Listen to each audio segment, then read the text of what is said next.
Programang ito ay rated SPG, striktong patnubay at gabay ng magulang ang kailangan. Tila gera ng dalawang sindikato na Red Phoenix at mga Montenegro ang magaganap dahil ito sa bagong droga ng mga Red Phoenix na Red Chaser na siyang nagpapahina sa negosyo nila Ramon.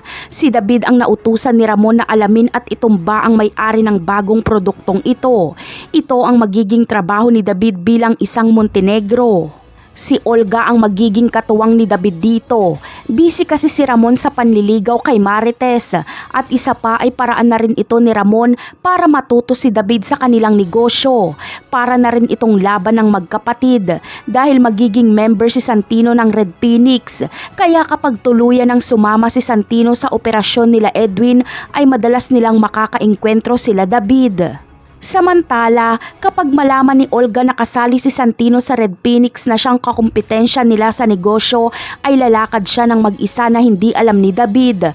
Ang layunin niya ay makaengkwentro ang mga Red Phoenix at mapatay niya si Santino.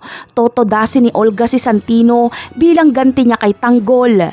Dahil ang plano ni Olga ay isa-isahing patayin ang lahat ng mga mahal sa buhay ni Tanggol.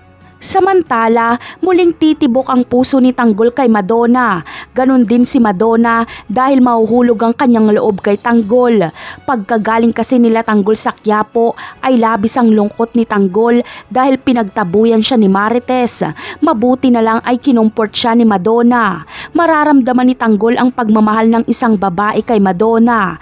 Napakarami pa nating dapat abangan sa mga susunod na episode. Paalam!